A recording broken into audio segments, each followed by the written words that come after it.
عمران خان ادھر پڑا ہوا جیل میں کیوں پڑا ہوا؟ اس نے کیا جرم کیا؟ کیا جرم کیا اس نے یہی جرم کیا کہ عوام کو شعور، وہ اپنے عوام کو شعور میں لائے ہیں۔ میں کہتا ہوں کہ یہ ظلم ہے اور اس ناانصافی کے خلاف ہم نکلے ہیں، نکلتے رہیں گے انشاءاللہ۔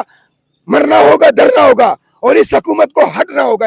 یہ ہم پہ مسلط کیے گئے ہیں، یہ سب یہودی لابی کے ایجنٹ ہیں، یہ غلام ہیں امریکہ کے، یہ غلام ہیں ہندوؤں کے، یہ ہندو نسل ہے، امریکہ نسل ہے۔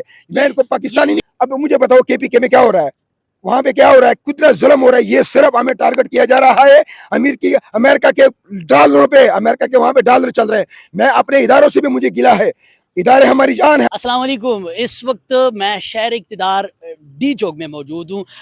آج جماعت اسلامی کی جانب سے دھرنے کی کال دے دی گئی تھی کہ ڈی چوک میں آج دھرنا دیں گے۔ دھرنے کی وجوہات کیا ہے؟ وجوہات یہ کہ آئی پی پیز کو بند کرے۔ آئی پی پیز وہ آپ ظالمانہ معاہدہ ہے جو 1994 میں کیا گیا تھا۔ دوسری بات یہ کہ ان کی جانب سے کہا جا رہا ہے کہ جو مہنگائی ہے، جو اوور بلنگ ہے، اس کے خلاف ہم نکلیں گے، ڈی چوک میں دھرنا دیں گے۔ لیکن بدقسمتی سے جو امیر جماعت اسلامی ہے ان کی جانب سے کال آئی ہے کہ اب جو دھرنا ہے وہ لیاقت باغ میں ہوگا، ڈی چوک میں نہیں ہوگا۔ میرے ساتھ کارکنان وہ موجود ہیں جو ڈی چوک پہنچے ہیں۔ السلام علیکم انکل۔ وعلیکم السلام۔ کیا حال ہے؟ ٹھیک ٹھاک؟ شکر الحمدللہ۔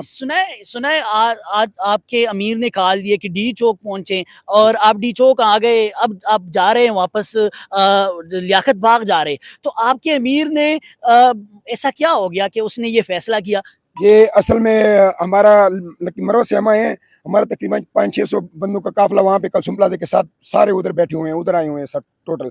لیکن جو یہاں پہ جتنے بھی قافلہ آیا ہوا ٹوٹل قافلہ وہ لیاقت باغ میں پہنچ گیا۔ امیر صاحب کا حکم تھا، ابھی انہوں نے شاید پروگرام ابھی چینج کرنا ہے یا صبح کرنا ہے، لیکن مقصد یہ ادھر ڈی چوک کا جنہوں نے آرڈر کیا تھا، جو ڈی چوک کا انہوں نے حکم دیا تھا، کارکن یہاں پہ ٹوٹل پہنچے ہیں۔ کوئی جو جتنی رکاوٹیں انہوں نے کھڑی کی تھی سب رکاوٹیں ہم نے توڑ دی ہیں۔ فیض آباد چوک سارا بند کیا ہوا تھا، مری چوک سارا، وہ ہم نے سارے رکاوٹیں ہٹا دی۔ انشاءاللہ ہم اس وقت 11:30 بجے کا ٹائم ہے، ڈی چوک میں کھڑے ہیں، اور میں خاص کر کے آپ میڈیا والے کو بھی شکریہ ادا کرتا ہوں کہ آپ اس وقت کھڑے ہیں، یہ بھی آپ کے لیے جہاد ہے۔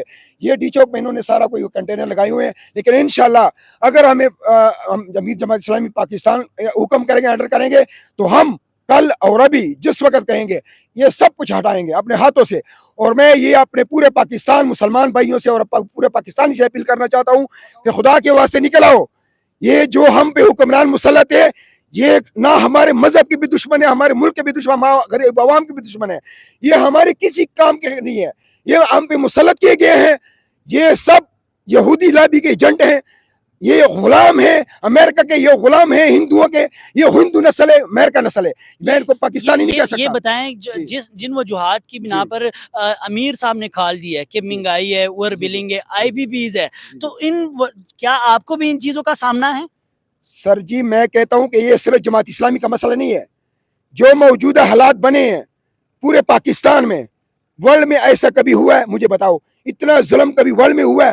اب مجھے بتاؤ کے پی کے میں کیا ہو رہا ہے، وہاں پہ کیا ہو رہا ہے، کتنا ظلم ہو رہا ہے۔ یہ صرف ہمیں ٹارگٹ کیا جا رہا ہے امریکہ کے ڈالروں پہ، امریکہ کے وہاں پہ ڈالر چل رہے ہیں۔ میں اپنے اداروں سے بھی مجھے گلا ہے، ادارے ہماری جان ہے، ہمارے ماں باپ ہیں، ہماری آرمی جان ہے، ہماری عزت تھی، شان تھی، لیکن آج آرمی کے پیچھے کیا ہو رہا، ہماری پولیس والے میرے بھائی ہیں، باپ ہیں، سب کچھ ہے ہمارے، لیکن سب ادارے بدنام ہو رہے ہیں۔ کس کی وجہ سے ہو رہا ہے؟ یہاں تک نوبت کیوں آئی ہے؟ خدا رسول کے واسطے میں اپنے اداروں سے بھی کہتا ہوں، اپنے پولیس بھائی سے بھی، اپنے آرمی سے بھی یہ اپیل کرنا چاہتا ہوں کہ مزید آ کے یہ بدنامی اور جو ہمارے ساتھ جو کچھ ہو رہا ہے اس سے اپنے آپ کو بچاؤ۔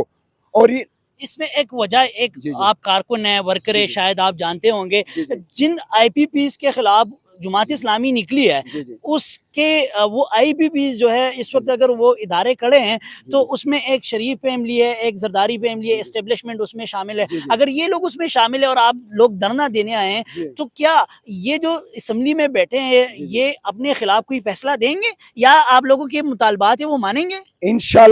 انشاءاللہ جماعت اسلامی پوری دنیا میں واحد جماعت اسلامی ایک ایسی جماعت ہے، ایسی پارٹی ہے کہ جو حق سچ کے ساتھ دیتی ہے، ٹھیک ہے، اور وہ جب نکلتی ہے تو سارا کچھ ہر چیز پہ قربان کر دیتی ہے اور اپنا بات منوا کے رہتی ہے۔ انشاءاللہ اتنی دم ہے جماعت اسلامی میں، ہم اپنے حق پہ ہیں اور حق لے کے رہیں گے، اور جو زیادتی ظلم عوام کے ساتھ، ہمارے مذہب کے ساتھ، ہمارے ملک کے ساتھ ہو رہا ہے، انشاءاللہ ہم یہ چیز بالکل ختم کریں گے۔